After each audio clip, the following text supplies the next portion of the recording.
Hey, how's it going, everybody? This is Joey Galvez, one half of your host of Explain Yourself, and I want to let you guys know about a really cool book from our friend of the show, Eli Shockey. This one is called The Greylock, and it's a story where magic is a commodity. Potions are sold at corner stores. Orcs and dwarves earn a living in cubicles, not on the battlefields. But there are those who resist the house's magic's laws. Branded a criminal and forced to live as a wand for hire, there is a spell slinger they call the Greylock. Check this one out. You guys can pre-order issue 3 right now with code JAN241939, and make sure you guys are heading over to your favorite LCS and letting them know that you want Greylock number 3, and maybe pick up the first 2 issues. You could do that at the Scout web store. So make sure you guys are grabbing the Greylock number 3, JAN241939 at previewsworld.com. Okay, everybody. I have something really cool to tell you about. If you haven't heard yet about Anchor, it's the easiest way to make a podcast. Let me explain here. It's free. There are creation tools that allow you to record and edit your podcast right from your phone or computer. Anchor will distribute your podcast for you so it can be heard on Spotify, Apple Podcasts, Stitcher, and more. You can make money from your podcast with no minimum listenership. It's everything you need to make a podcast in one single place. Now, the way that you can do this is you got to download the free Anchor app or go to anchor.fm, and then you can get started. It's really fun. We just switched over recently here at All Too Real 2, and I'm enjoying it so far. So be sure to check it out and let us know what you think.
Okay, everybody. Welcome to the latest episode of All Too Real 2. That was great. It could use a little bit more harmonica, though. Anyways, my name is Michael E. Cullen II, and with me, as always, is my co-host, Matthew Jazz Harmonica Haas. Yes, Jazz Harmonica Haas. Mm-hmm. I'm just going to call you Jazz. Okay. DJ Jazzy Harmonica. Anyways, today on this wonderful evening, morning, afternoon, whatever it is for you, we are covering the greatest of all of the Home Alone films. Home Alone 4, Taking Back the House, the 2002 film that had characters from the other movies, but none of the actors returning. None of them. Nope. This film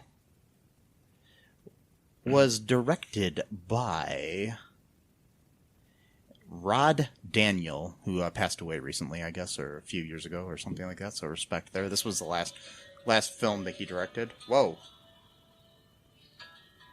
Cool music. Yeah, I don't know what that came from, but hopefully we won't get sued for that. Yeah. Anyways, it was only 5 seconds. It should be all right. Hopefully. Yes. And this film was written by Deborah Frank and Carrie Kirkpatrick. Not Kilpatrick, but Kirkpatrick. Oh, cool. Yeah. Based on characters created by John Hughes. Yes. So, this film ignores the third film. I mean, that doesn't really ignore it, but, you know, it's just... It's because the third film doesn't include Kevin. It's a different kid, right? Yeah, it's a different character. Okay. And anyways, this one, they have different actors playing the characters. This was made and originally aired on November 3rd, 2002 on the Fox network. So, it's the fourth film in the Home Alone series, but the third to include Kevin McAllister and his family, minus a couple of the kids and, different things like that. Yeah. Lots of different things. Different actors and everything. Different personalities to all the characters. Yeah, the film brings several of the main characters back from the first two films, including Kevin, like I said. This time he's played by the actor Mike Weinberg. And it revolves around him trying to defend his stepmother's technologically advanced house.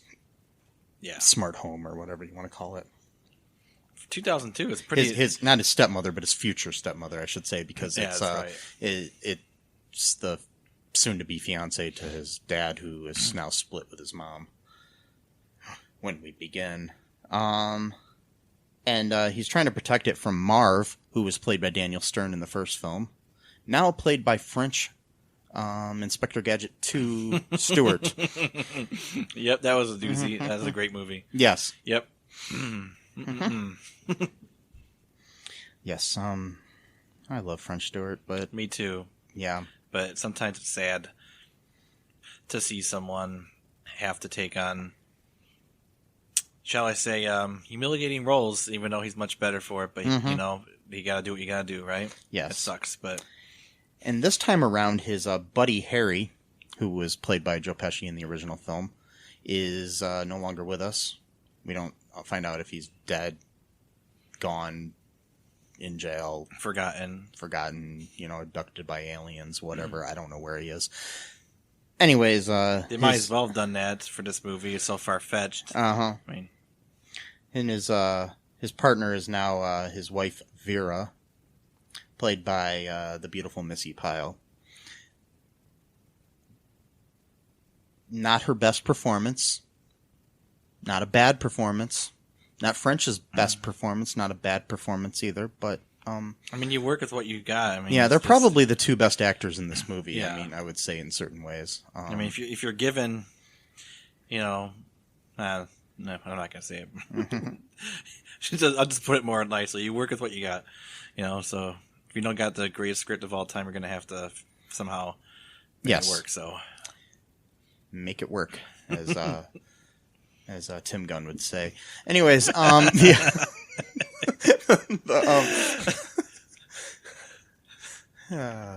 boy, Project Runway. Yep. Anyways, I used to watch that show. Good.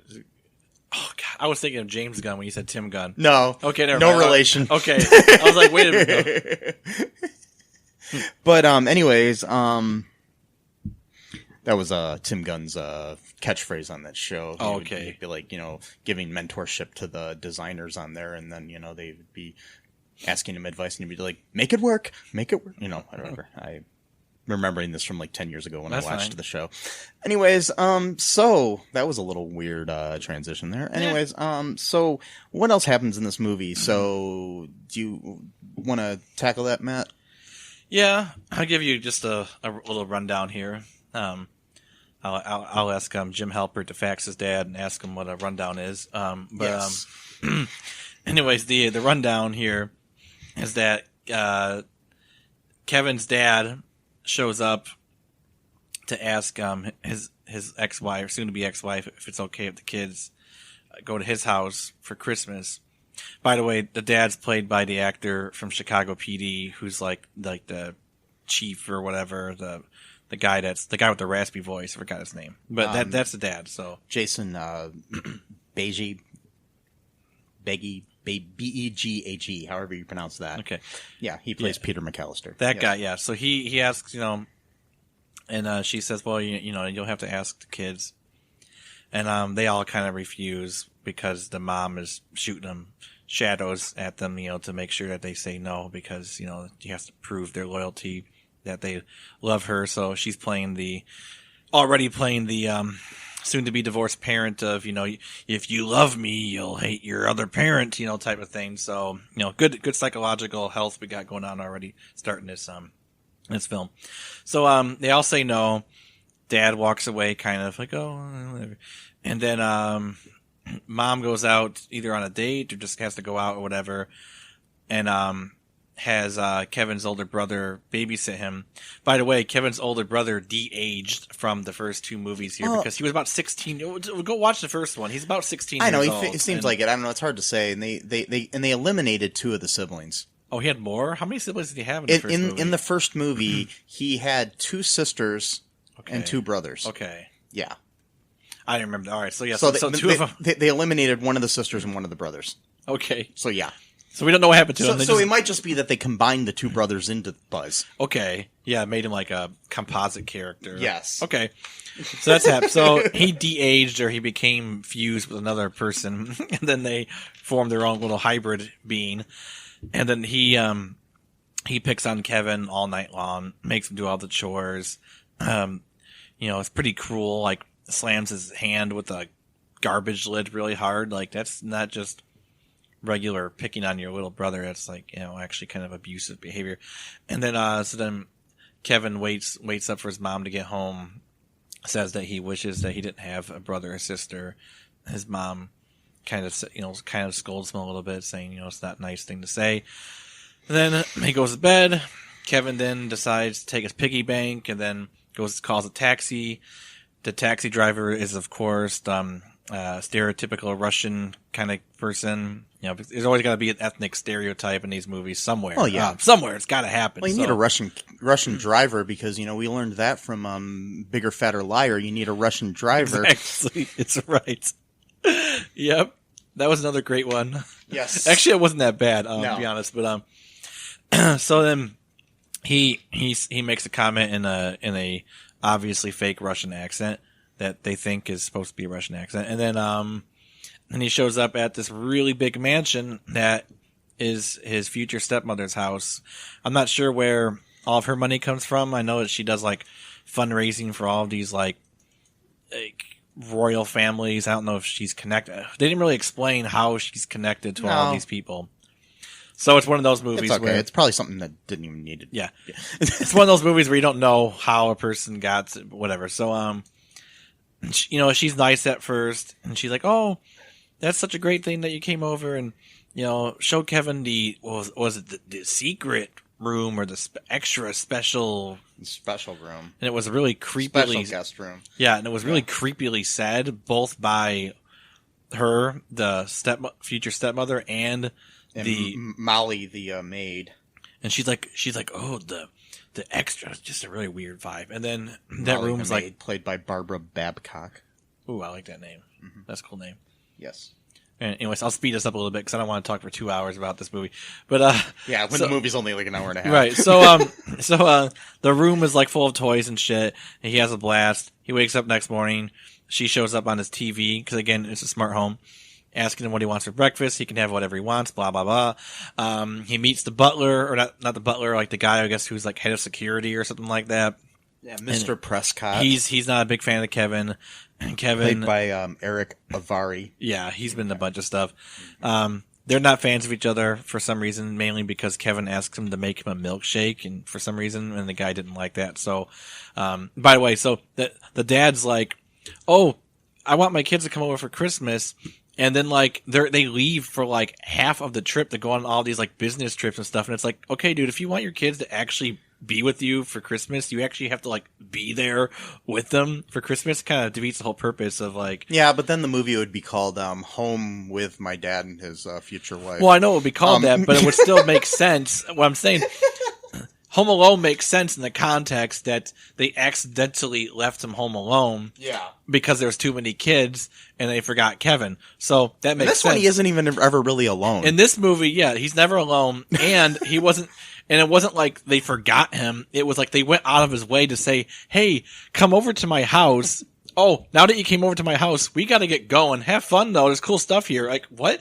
Like, it's just kind of a weird, I don't know. And then, like 3 times throughout the movie, they got to leave on some fundraising trip or whatever type of thing, or they got to meet the royal family of. They're bringing over a royal family of some country and a prince. And by the way, the plan of Marv and his wife are to, is to steal the prince, and then you ransom him or something, I guess, for money. And how they know about this? Oh yeah, that's explained later. Okay, that's right. We figured out this. Getting ahead of ourselves. I am. There. Shall I continue? Yeah, you can continue if you want. I don't really want to, but but we'll get through this. So, so Marv is an idiot, but he's like the leader now because something happened to Harry. No one knows what. Probably got killed. I don't know. And then so then Marv is trying to be the boss, but doesn't know how to be. So he's like an idiot boss, and then he's always like being all goofy, all Marv-like, but also all French stewardy or whatever. And then just like, with, Inspector Gadget 2 or whatever. Yes. God.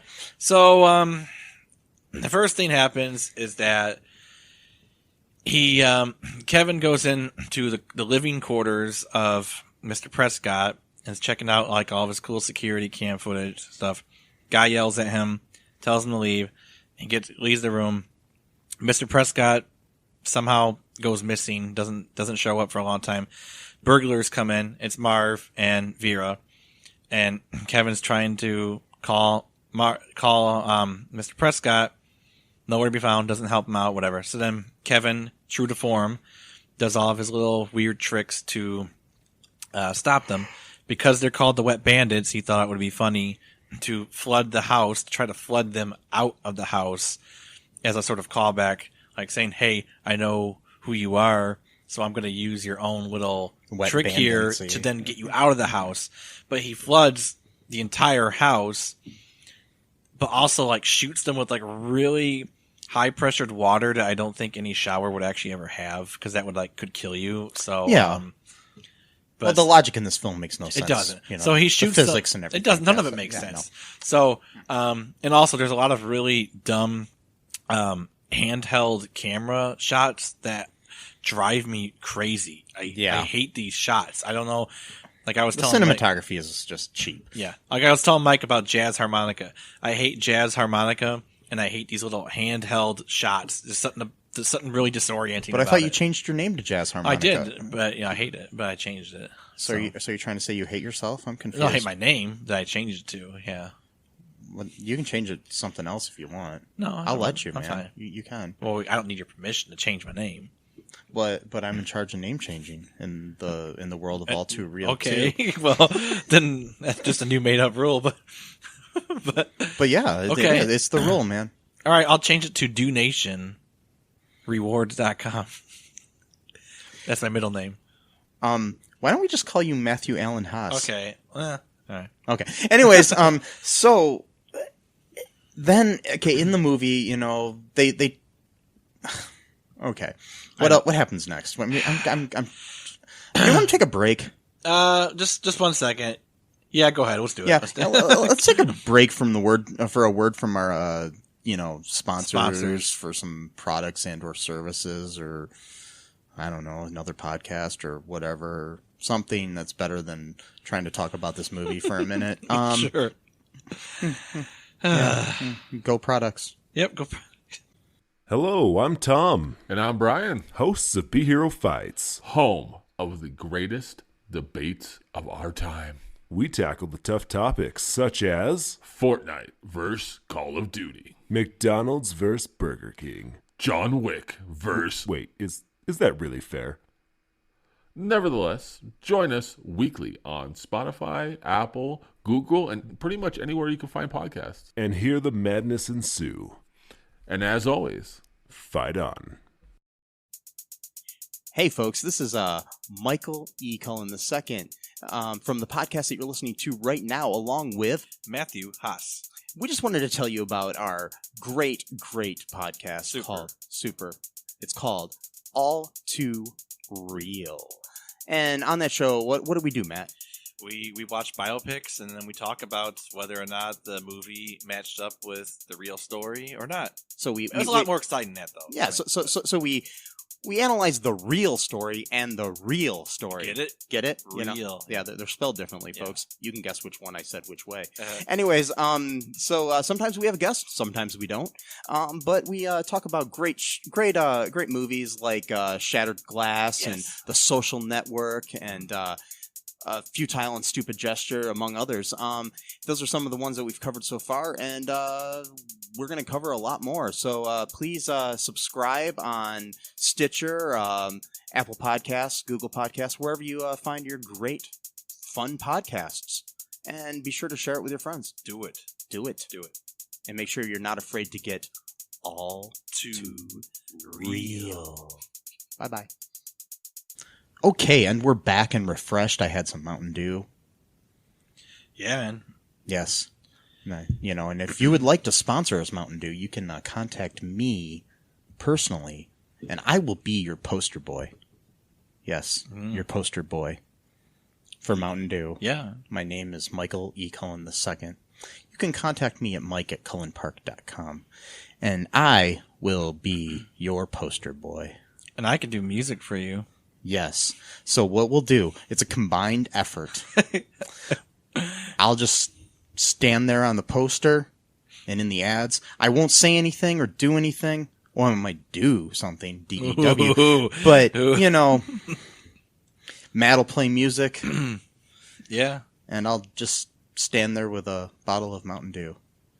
Hell, we'll even do that for like half the price that you would pay somebody like Tom Cruise. Half. I mean, that's yeah, that's not asking for that's a reasonable amount. I mean, yeah. How much would you charge? How much did Tom Cruise charge? Probably like $20 million.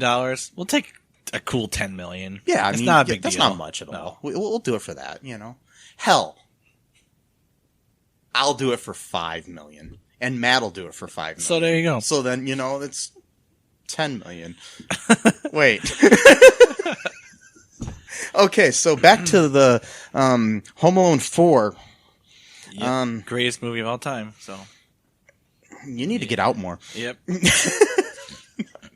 No. That's all they have in my cellar. So yes. You live in a cellar? I don't know. Is it a wine cellar? Yes, in a wine cellar. We'll get back to that. Come back to that. Oh gosh. So what happens next in this beautiful film? So he floods the house, like the entire house, and Mr. Prescott's still nowhere to be found.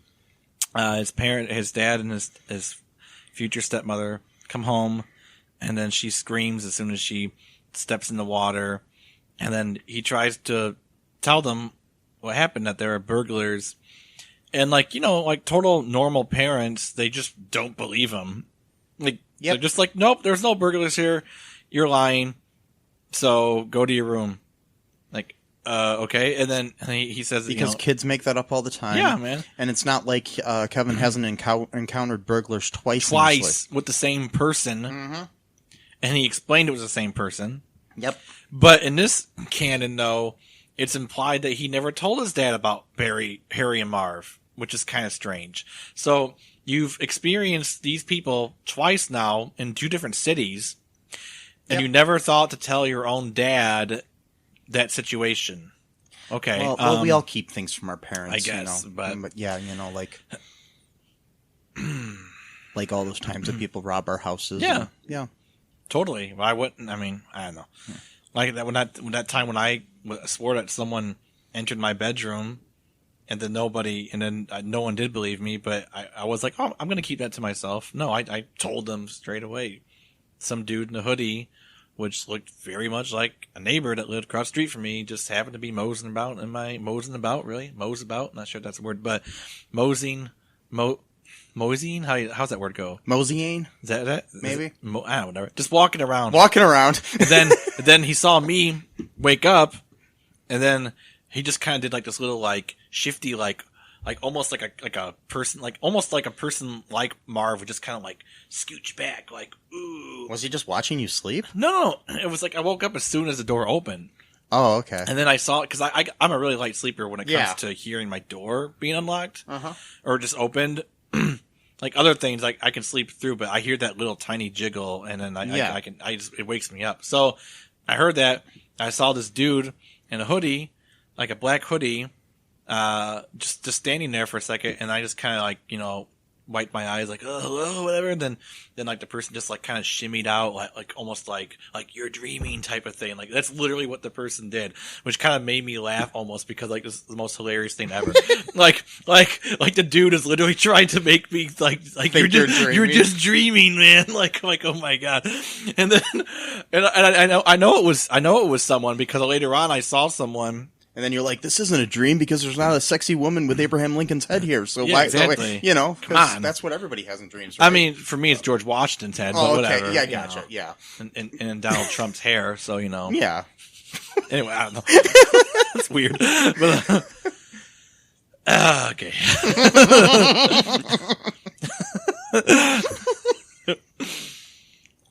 So, anyways, back to the movie. They don't believe him, and then his dad is like, "I know why you're doing this. The divorce is struggling. It's a struggle with you, and it's a hard transition. I understand, but you don't have to. You don't have to act out or whatever." Okay, a few problems with that.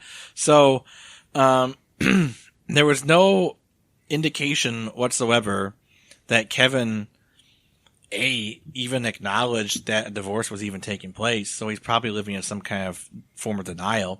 Or B, even if he did, he didn't show any kind of animosity or hostility towards his future stepmother. In fact, he liked her. He was quite happy to see her. Yeah. So it would be very strange that within a 12-hour period of time, he would go from being as accepting of the new situation as he was to pulling some kind of stunt of flooding the entire mansion just to get attention.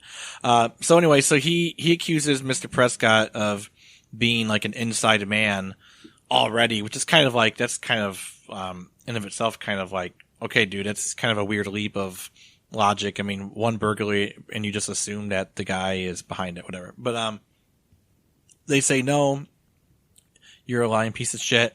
Well, they didn't say that. And then, and then they go to a bunch of fundraisers throughout the movie. Kevin talks to his mom at one point. His mom brings some stuff from home to make him more comfortable, but then she gets jealous because his stepmother buys him all this fancy shit, and then she feels inadequate by just bringing like his old teddy bear. But then her and his dad talk about how the teddy bear is important because it's a transitional object, blah, blah, blah. Yeah. Then that makes stepmom jealous because then they're talking about like their own little stories. So she's left out of the loop, blah, blah, blah. They don't like each other. So, what else happens, Mike? So basically, okay, then, let's speed things up a little bit here. Basically there's a party of some sort, like a fundraiser or something that, is being thrown there, and Marv and his girl Vera come in as waiters for the thing. And I just want to point out the thing that bothered me the most of this whole movie. Okay, Marv walks in. He's got this white tuxedo thing, like waiter tuxedo on top of his trench coat, and he's wearing a beanie hat, like a wool beanie. I'm just gonna mention that again. He's wearing this tuxedo coat on top of his trench coat, and nobody finds this suspicious because you put on a tuxedo coat over the top of a trench coat, and that's normal. I don't know. I've been to some fancy, dinners and cocktail parties and stuff like that in my life. Never did I see any of the waiters there wearing a trench coat underneath their tuxedo coat. I don't know about you, Matt.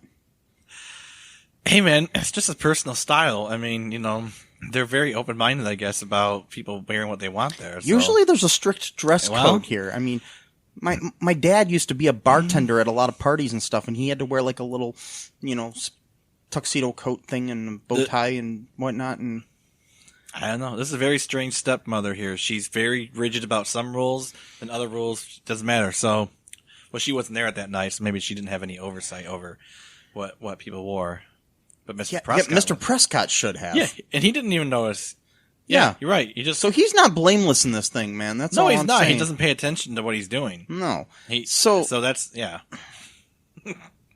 again, he was wearing a trench coat with the tuxedo coat on top of it. I don't know. Anyways, so they have this party. There's a bunch of, little things going on. He tries to get Mr. Prescott out of the situation. He locks him in the freezer, which is another flaw because, OSHA or whatever, the occupational, government people. I don't know what OSHA stands for, but anyways,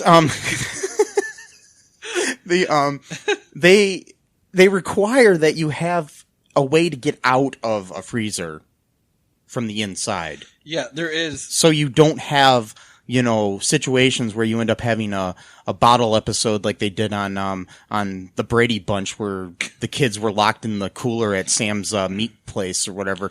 But anyways, I'm pretty sure that episode of the Brady Bunch created this rule. Yeah. They just never wanted to have a bottle episode anywhere. Anyways, that's why, right? Yep. Yep. Mm-hmm. Not safety reasons. No. But anyways, so they try to figure shit out and blah blah blah. They Kevin throws shit at them and they should have died and they didn't. And then They should have died multiple times. Yes.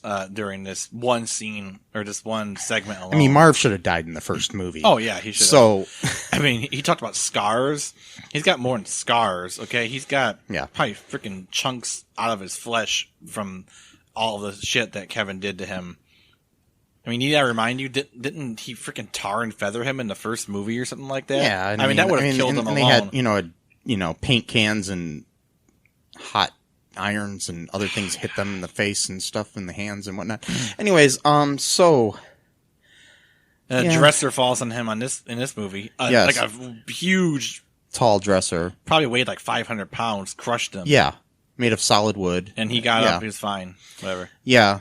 So anyways, oh, by the way, the reason that they were able to get into the house is they have, the house is a smart house and they were able to move around and control things because they had the little remote control that controls the smart house that you talk into and say things like, open sesame and things open and, open window, open door. And basically you can open anything in this place. It's a smart house. Yes. And,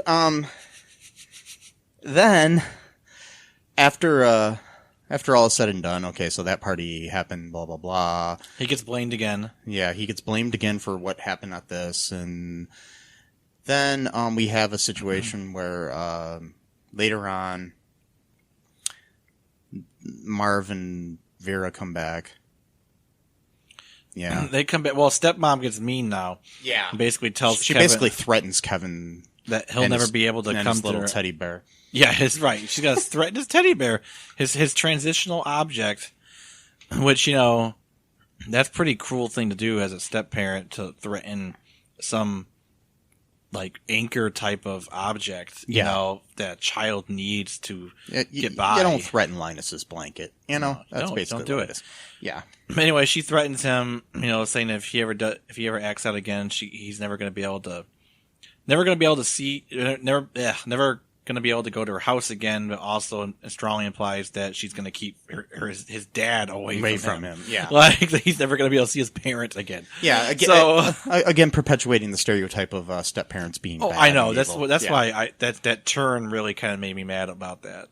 Yeah. I didn't like that, but whatever. That's what they did. So anyways, the next day or whatever, there's a Marv and Vera break in again.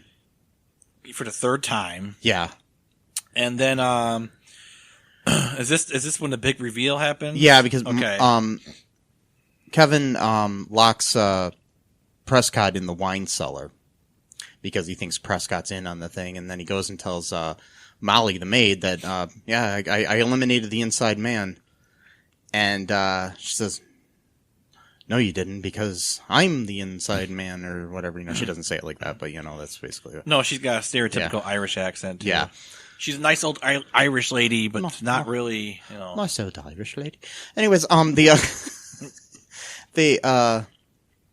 yes, but she's more like, somebody that's part of the IRA or something, or the, yeah, anyways, What? Wow. Or the other, what was the other one? The N something. Anyways, the other side, the ones that were the parliamentary people that were trying to. Anyways, I just watched a documentary about all that, so I kind of got all that fresh in my head. Anyways, we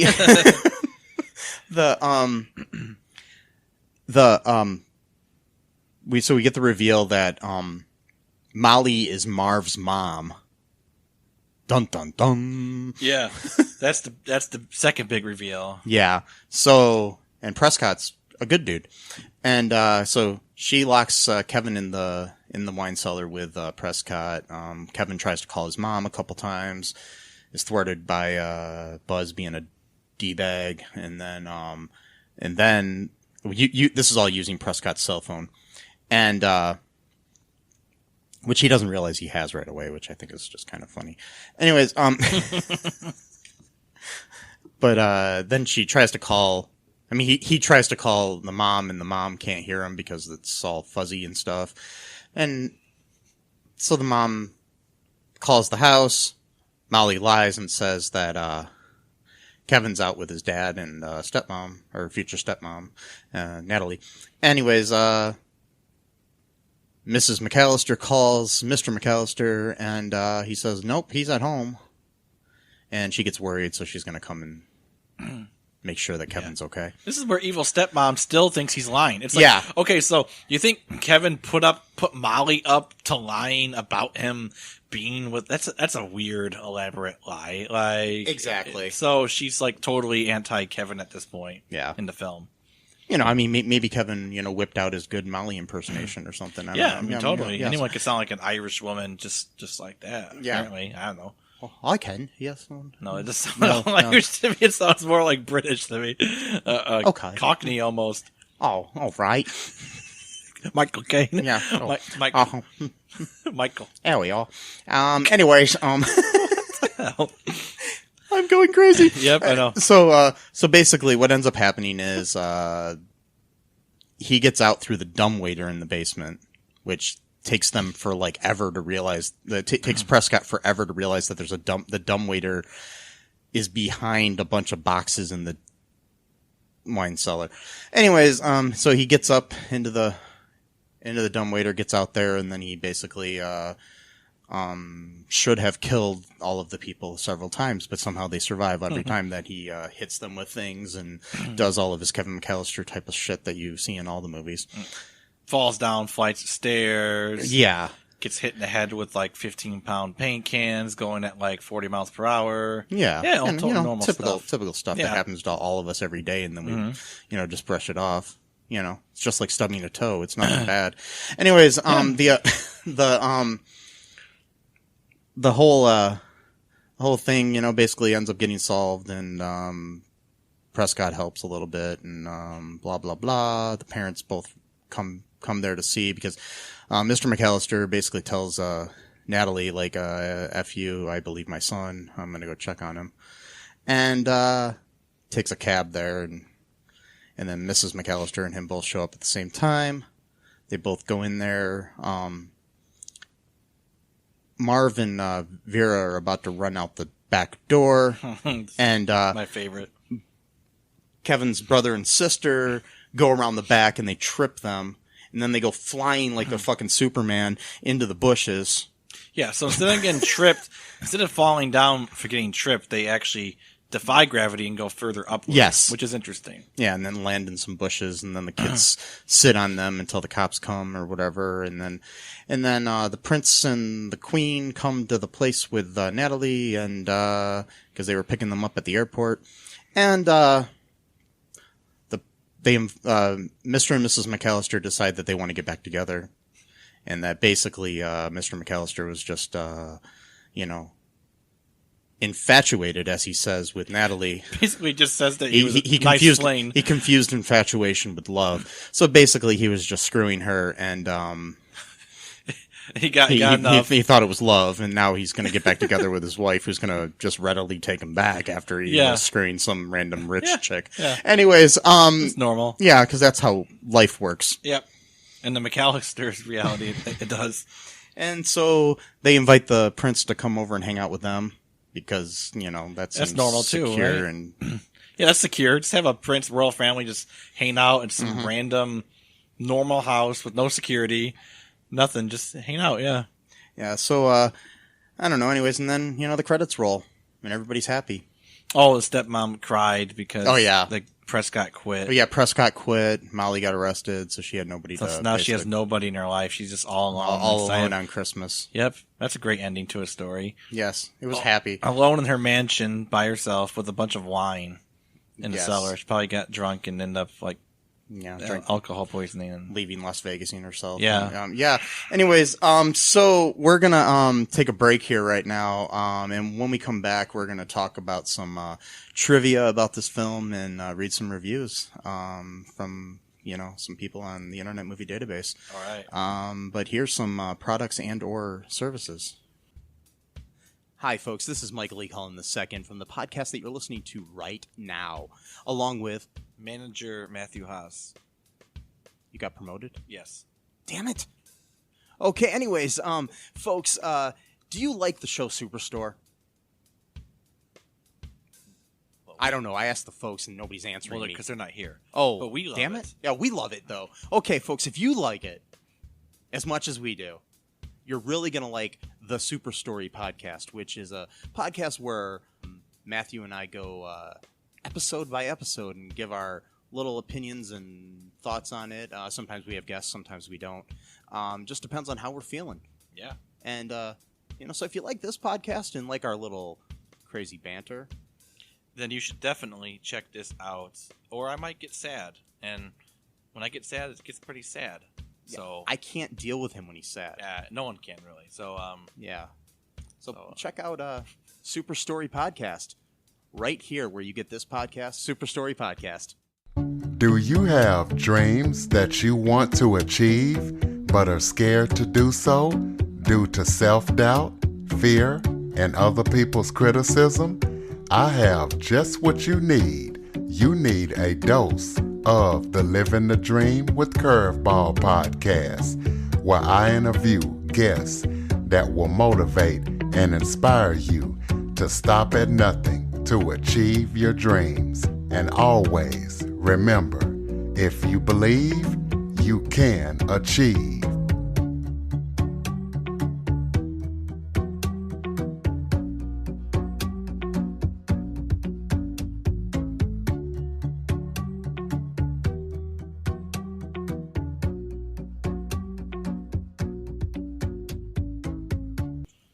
Okay, and we're back.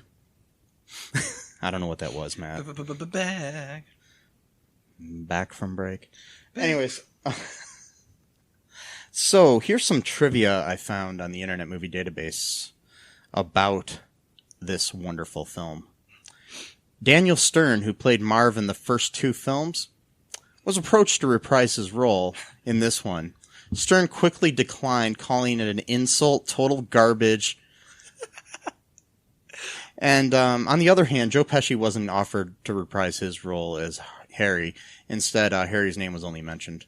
Although the movie takes place in Chicago, Illinois, it was actually filmed in South Africa. Which is weird. Anyways. This is a big one. The producers had hoped that this movie would lead to a Home Alone television series. And several of the main cast members had clauses in their contracts that would have brought them back for such a series. This movie failed to perform up to the expectations and the ratings, and the series was never greenlit. This is the only film in the franchise where Marv actually calls Kevin by name, and vice versa. So somehow they know each other's names in this one. Yeah, the original idea was that this film was going to be a sequel to Home Alone 3, but the idea was scrapped and rewritten as another film in the franchise to revolve around Kevin McAllister. Yeah, when asked, Macaulay Culkin, the original Kevin, said he was less than unimpressed by this film. Not less than impressed, but less than unimpressed by this film. So I don't know what that means, but anyways, Just means he really thought it was bad. Yeah, like I said before, there were 5 siblings total in the. Kevin was one of 5 siblings, and in this film they get rid of two of the siblings, one of the brothers and one of the sisters. In the original ending that was written for this, Kevin's parents did not get back together. His father stayed with Natalie, and his mother started dating a police officer who turned out to be Marv's younger, more honest brother. This was changed when the producers decided they wanted the film to set up a television series, and so Kevin's parents did get back together at the end, while the police officer was deleted altogether from the script. This is the only film in the franchise to feature a twist revealing a villain. None of the other ones had a twist.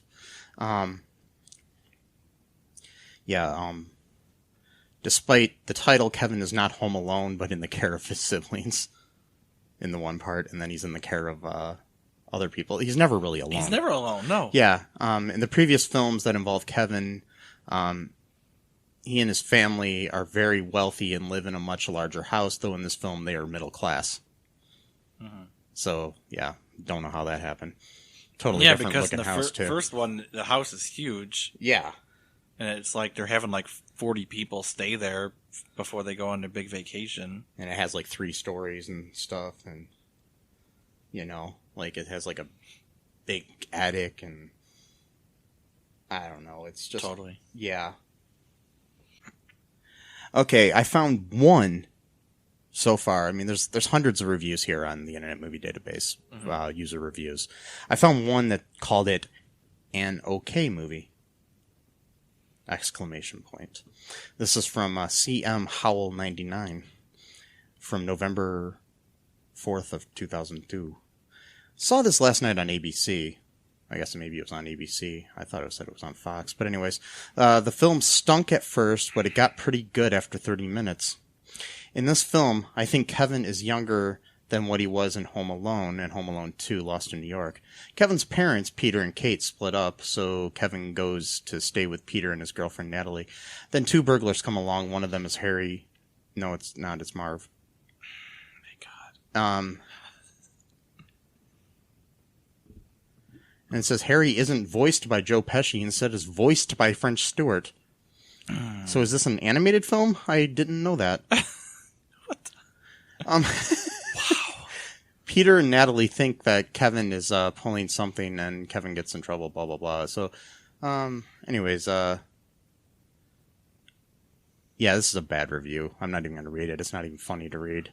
It's so full of errors and everything. But they give it an 8 out of 10. Well, that explains why they haven't even seen the movie, apparently.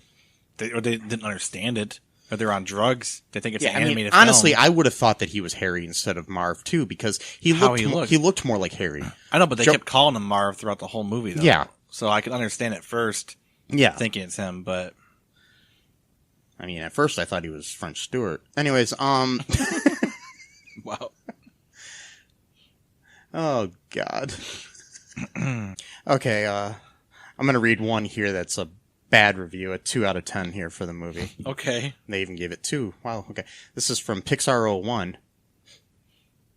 Is that you, John Lasseter? That's the No, name. anyways, Yeah. It was a review from June 19th, 2009. Wow, I love this movie! ! ! Not! !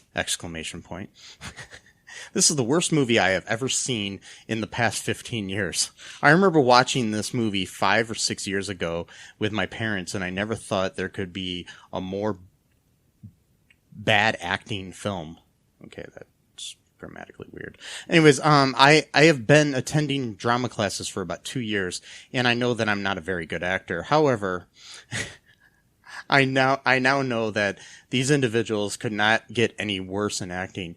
Even though I hate this film, I don't think there is anything wrong with the first Home Alone 1 and 2 movies. I recommend you do not watch this film. Keep in mind that this is a disgrace to the movie industry. Okay. So that's one of the little I don't feel like reading any of the more bazillion bad reviews. There's a lot better ones I probably could read. Just go to the Internet Movie Database if you have any thoughts of watching this movie. Yeah. And read those reviews. And again, this is one of the very few ones where we don't actually have like a review where someone thinks it's the best movie of all time. Like we've gotten that with Tooth Fairy 2 or with Jingle All the Way 2 or Inspector Gadget 2. Like there's always someone that's somebody like, out there this that is so likes awesome. them. We don't get this in this No. one. So no, maybe they just needed to add like Larry the Cable Guy. Yep. That would be the greatest movie ever. Oh, yes. Larry the Cable Guy and French Stewart in a movie together. And Yeah. it's a direct-to-video sequel. I'm thinking like, I don't know, Rush Hour 4. Oh God. No. Just make it Home Alone 5 and then Larry the Cable Guy plays Kevin as an adult. And he's Home Alone. Oh God, no. Oh, that'd be a great movie. I'd watch it.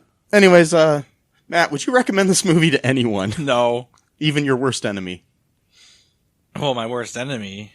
Yeah. Yeah, I don't Because think I don't want, I mean, that's a good torture device, so I honestly don't even think I would do that. I would definitely. Yeah. I'm not that inhumane. Anyways, yeah. Anything else, Matt, before we close up shop here? No. Is that how you felt about the movie? That little sigh you just gave? Yeah, I'm just. Yeah. So, people, Yeah. be sure to tune in next time. Yeah. And, we'll torture you again. Whoa. No, we won't. We will not torture you. We'll prevent you from torture by reviewing great direct-to-video sequels. We're hoping to do Time Cop 2 at some point, Yes. and that would be a good one. Yes. We might do that. Or maybe we'll find a good direct-to-video sequel eventually. I'm hoping. I mean, we found decent ones. Yeah, a few of the ones we saw, like Bigger, Fatter, Liar, was okay. Yeah. What was the American other one? Pie Band Camp wasn't bad. That was funny. Honey, We Shrunk Ourselves was not horrible. It just wasn't good. It got bad near the end, Yeah. sort of, especially with that giant tiki statue. Yeah. That one ruined it for me right there. What was the other one that was Kindergarten Cop 2 was okay. Yeah. With the Twix fascination for some reason. I don't Yes. know. And then, And by the way, Twix, if you'd like to sponsor us, yes. You can contact us. So I guess that'll be it for today. Talk to you later, folks. Bye. Thanks for listening Bye. to All Too Real 2 podcast, a Cullen Park production. Produced and edited by Michael E. Cullen II. Music by Matthew Hawes. Subscribe and share the show. Visit us at cullenpark.com.